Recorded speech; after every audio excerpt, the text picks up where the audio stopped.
आज जो हमारा तथाकथित पिछड़ा प्रधानमंत्री है उसका क्या काम है? वो सिर्फ पिछड़ों के विपक्ष का काम करता है। एक भी काम इस 9 साल में पिछड़ी जाति के लिए इस प्रधानमंत्री ने नहीं किया। ये सिर्फ पूंजीपतियों के लिए काम करते हैं। कहते हैं कि पिछड़ा जाति के हैं, लेकिन काम पूंजीपतियों का करते हैं। हम लोग तो कहते थे यूपीएससी एक ऐसी संस्थान है जिसका नौकरी परीक्षा पास करके ही लिया जा सकता है। कहता कोई आवश्यकता नहीं परीक्षा पास करने का, हम लगेगा कि ये टैलेंटेड है, हम उसको ज्वाइंट सेक्रेटरी बना देंगे।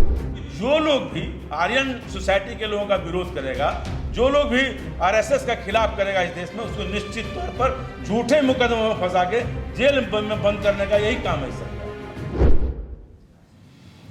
अभी का कभी सब हर समय दौर चलता है, अभी पिछड़ों का दौर चल रहा है। श्रद्धेय बीपी सिंह जी ने जो काम इस देश में किया पिछड़ों के लिए, वो सिर्फ आरक्षण ही नहीं दिया, आरक्षण तो दिया ही, उसके साथ साथ पिछड़ों को एक दिशा भी देने का काम किया और पिछड़ी जाति को एक पहचान देने का काम किया। हमारे देश के जो वर्तमान प्रधानमंत्री हैं सम्माननीय नरेंद्र मोदी जी, उसके सारे नेता कहते हैं कि नरेंद्र मोदी पिछड़ा। आप देखिएगा कि आप सुनिए उसके जो राष्ट्रीय अध्यक्ष हैं जेपी नड्डा जी बोलते हैं नरेंद्र मोदी पिछड़ी जाति का प्रधानमंत्री है। उसके गृह मंत्री बोलते हैं ये पहला पिछड़ा प्रधानमंत्री। क्या बोलते हैं? उसके जितने नेता हैं, भूपेंद्र यादव जी से लेके जितने नेता हैं, सब कहते हैं ये पिछड़ी जाति का है। और आप जान लीजिए आरएसएस का एजेंडा, नरेंद्र मोदी जी को जब उसको कैंडिडेट बनाना था तो उसने आरएसएस ने कहा कि आप अपनी जाति को पिछड़ा में शामिल कर लो, जो दानी साहब ने कहा, और पिछड़ा में शामिल करके जब चौगदा का चुनाव लड़ने लगा तो बोला मैं पिछड़ी जाति का।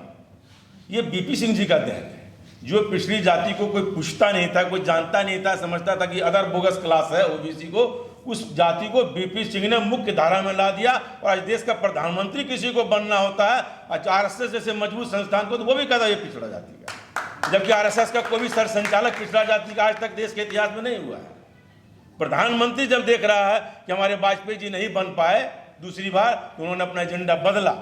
सर संचालक सारे उच्च जाति के हुए, खासतौर में ब्राह्मण जाति के एक को छोड़ के राजपूत हुआ। उसका वो ऐसे मजबूत संस्था को भी पिछड़ा जाति का नाम लेना पड़ रहा, उसका नाम है बीपी सिंह। यही बीपी सिंह की देन है इस देश में। इसने एक ऐसा पिछड़े जाति को पहचान दिया, एक ताकत दिया। उस पिछड़े जाति को कहा कि तुम्हारी आबादी इतनी है, तुम अपनी ताकत को पहचानो। उस पहचान कराने में बीपी सिंह ने अपना कुर्सी का बलिदान किया, कुर्बान किया। कौन ऐसा आदमी है देश के इतिहास में एक साधारण पंच का पद को छोड़ने के लिए तैयार ही नहीं होता है? हमको कोई बोलेगा कि अगला आपको एमपी का टिकट नहीं देंगे, फलाना समझौता कर लीजिए, तुरंत तैयार हो जाएंगे। लेकिन बीपी सिंह एक ऐसी शख्सियत थी इस देश में जिन्होंने प्रधानमंत्री की कुर्सी का परवाह नहीं किया और मंडल कमीशन को लागू करके इस देश के पिछड़ों को ताकत दिया कि तुम्हारी ये ताकत। और आज जो हमारा तथाकथित पिछड़ा प्रधानमंत्री है उसका क्या काम है? वो सिर्फ पिछड़ों के विपक्ष का काम करता है। एक भी काम इस 9 साल में पिछड़ी जाति के लिए इस प्रधानमंत्री ने नहीं किया है, क्योंकि उसको तो सिर्फ आरएसएस के एजेंडा को लागू करना है, पिछड़ा का कोई काम उनको नहीं करना। और सारी नौकरियां जो पिछड़े जाति की है उसको सबको प्राइवेट में दिया जा रहा है। सारी नौकरियों का जो चाहे वो सबसे बड़ी संस्थान जो रेलवे नौकरी देने वाली है, उस संस्थान में तो सिर्फ कॉन्ट्रैक्ट पर बहाली हो रहा है। कंप्लीट रूप से जितने कॉन्ट्रैक्ट पर बहाली हो रहा है वो, और उससे किसको नुकसान हो रहा है? जो पिछड़ी जाति के लोग काम करते थे, उनको जिस काम के लिए सरकारी नौकरी में रहते 50,000 रुपये मिलते थे, आज 10,000 में करना पड़ रहा है। ये तो सिर्फ पूंजीपति का काम कर रहा है। हमारे लोगों ने कहा कि इब्राहिम लिंकन ने काम किया था श्वेतों के लिए। इब्राहिम लिंकन की परिभाषा भी थी, democracy is of the government for the democracy is government of the people for the people and by the people.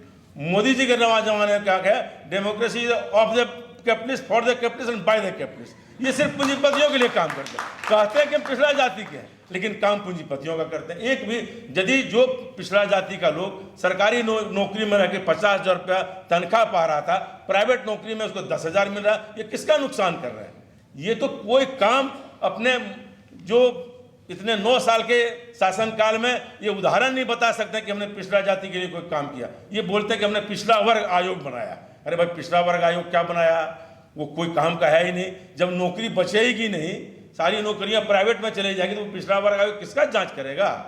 नौकरी तो रहने दीजिए सरकारी। आप जो बड़े बड़े संस्थान हैं ये कहते हैं कि यूपीएससी में भी हम डायरेक्ट बहाली कर लेंगे। अब आप समझ लीजिए कहाँ आप जाइएगा। हम लोग तो कहते थे यूपीएससी एक ऐसी संस्थान है जिसका नौकरी परीक्षा पास करके ही लिया जा सकता है। कहता कोई आवश्यकता नहीं परीक्षा पास करने का, हम लगेगा कि ये टैलेंटेड है, हम उसको ज्वाइंट सेक्रेटरी बना देंगे। ये तो इनका कि सारे जितने भी संवैधानिक संस्थाएं हैं उसको ध्वस्त करने पर तुले हुए हैं, जितनी भी पॉलिटिकल पार्टियां उसको ध्वस्त करने पर तुले। उसके साथ ही साथ और भी है, जो पिछड़े वर्ग के नेता है उसी के यहाँ ईडी का रेट पड़ेगा, उसी के यहाँ इनकम टैक्स का रेट पड़ेगा, चाहे वो कोई भी हो। आप लालू यादव से उठा के छगन भुजबल तक को ले लीजिए, सारे जितने पिछड़े वर्ग के इस देश में नेता है सबको जेल में डालने का। किसी अगले जाति के नेता को जेल में डालता है क्यों? क्योंकि उसको आरएसएस उस दिन गद्दी से हटा देगा। वो तो आरएसएस का कठपुतली प्रधानमंत्री है।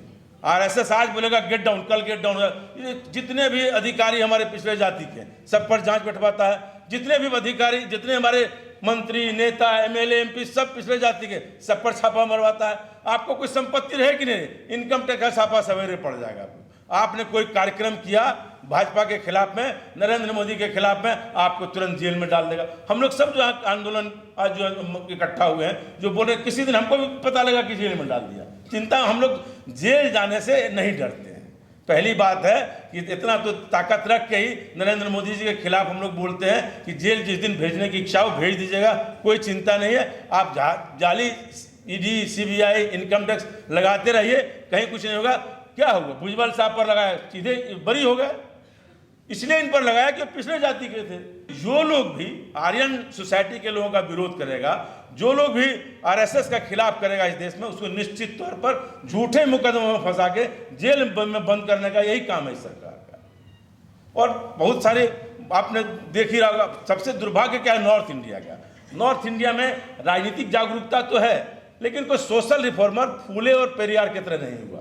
यदि नॉर्थ इंडिया में भी यूपी, बिहार, मध्य प्रदेश, इन इलाकों में फूले और पेरियार की तरह कोई सोशल सामाजिक सुधारक पैदा लेता तो ये स्थिति हम लोग की। राजनीतिक रूप से हम जागरूक हैं, लेकिन धर्म के मामले में इतना हम लोग फंसे हुए हैं, इतना लगे हुए हैं कि हम लोग उसी में उलझे रहते हैं। राजनीतिक क्रांति हम कर सकते हैं, बदलाव ला सकते हैं, लेकिन साथ ही साथ जो जितनी धार्मिक व्यवस्था जो आरएसएस फैलाना चाहता, भाजपा फैलाना चाहता, उसमें हम लोग सब उलझे हुए। इन तीन चार प्रदेशों के लोग जो कि इस देश का दिशा बदल सकते हैं। दक्षिण भारत हमारा प्रगति पर आ गया। जब जब भी सरकारें बनती है इस देश में भारतीय जनता पार्टी की, जब उत्तर प्रदेश, बिहार, मध्य प्रदेश, झारखंड, इन प्रदेशों से पश्चिम बंगाल, इसका जब वो एमपी जीतता तभी वोट बना पाते हैं। इसके पहले वो 200 पर जाते हैं। लेकिन आप देखिएगा जब 272 हुआ या 300 हुआ तो उसमें बिहार, यूपी, मध्य प्रदेश का योगदान है। और जब कुछ देने की बारी आती है, ये पूरा ये ईस्टर्न इंडिया और नॉर्थ इंडिया को कहाँ सब गुजरात ले जाते हैं, कहाँ महाराष्ट्र ले जाएंगे, सारा चीज़। और अब तो महाराष्ट्र को भी बात करके सब गुजरात ले गए। अब तो महाराष्ट्र के लोग भी आंदोलन कर रहे हैं, ये सब अब गुजरात ले गए। ये साजिश है। ये सिर्फ पूंजीपतियों का काम करना चाहता है। ये सिर्फ तथाकथित पिछड़ा है, घोर पिछड़ा विरोधी। ऐसा पिछड़ा विरोधी प्रधानमंत्री हो नहीं सकता है। यदि बीपी सिंह जी आज जीवित रहते, निश्चित तौर पर जो बुलडोजर चल रहा है सारे दलितों, पिछड़ों, मुसलमानों पर, जहां जहां उनकी राज्य सरकारें हैं, निश्चित तौर पर वो खड़ा होते। इसलिए हम लोग बीपी सिंह के प्रति श्रद्धा रखते हैं। क्यों कोई श्रद्धा रखेगा? क्योंकि बीपी सिंह जी स्वर्ण जाति में पैदा लेके पिछड़ों का काम किया। तो स्वर्ण जाति क्यों उनका जयंती मनाएगा, क्यों उनका जन्मदिन पर याद करेगा? वो तो कहता कि आपने हमारे साथ अन्याय किया। जो पिछड़ा जाति के हम लोग हैं वो भी भूल रहे हैं। यदि आज अंबेडकर को शेड्यूल कास्ट और शेड्यूल ट्राइब्स के लोग आज नहीं करते तो उनका भी आरक्षण समाप्त हो जाता। पिछड़ा जाति का आरक्षण, पिछड़ा जाति का अस्तित्व तभी बन सकता है, बच सकता है, जो काम बीपी सिंह ने हमारे लिए किया है उसको हम हर साल उनके जन्मदिन पर याद करें। तभी लगेगा कि नहीं पिछड़ों में कोई एकता है। आप देखिएगा कि पूरे देश पैमाने पर बहुत कम जगह बीपी सिंह के जयंती पर लोगों को याद किया जाता है, क्योंकि सब तो जाति कुंवर सिंह का मना लेगा, सबका सिख बोला कि जोगी रहेगा, पूरा भीड़ रहेगा राजपूतों का, आज नहीं रहेगा। इसलिए हम पिछड़ा जाति के जो लोग इस देश में हैं उसको जागना पड़ेगा, समझना पड़ेगा। और जो आने वाला समय है उसमें मजबूती के साथ जो वर्तमान सरकार है उसको उखाड़ फेंकना पड़ेगा। नहीं तो न आरक्षण बचेगा, न देश बचेगा। ये सारे चीज़ को समाप्त करके पूंजीपतियों के हाथ में देने का काम करेगा।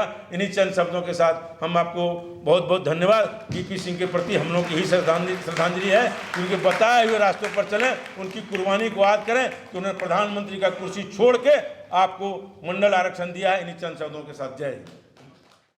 साथियों, अगर आपको द न्यूज वीक का काम पसंद है और आप चाहते हैं कि हम यूं ही अम्बेडकरवादी पत्रकारिता करते रहें, तो हमारी आर्थिक मदद जरूर करें। आप अपनी स्क्रीन पर दिखाई दे रहे इस क्यूआर कोड को स्कैन करें और न्यूज़वीक फाउंडेशन के खाते में अपनी दान की राशि भेजें। क्यूआर कोड के अलावा आप यूपीआई के जरिए भी मदद कर सकते हैं। आप हमारी यूपीआई आईडी newsweek@yes बैंक पर भी मदद भेज सकते हैं। इसके अलावा आप हमारे अकाउंट में भी मदद भेज सकते हैं। खाते का नाम है न्यूज़वीक फाउंडेशन, अकाउंट नंबर है 02358800000640। IFSC कोड है YesB000235। बैंक का नाम यस बैंक है और ब्रांच है नेहरू पैलेस, दिल्ली। आप डोनेशन के एवज में इनकम टैक्स में भी छूट पा सकते हैं। डोनेशन की रसीद पाने के लिए ट्रांजैक्शन का स्क्रीनशॉट हमें भेजें। टाइप करें डोनेशन स्पेस आपका नाम और हमें 8595794224 पर व्हाट्सएप करें।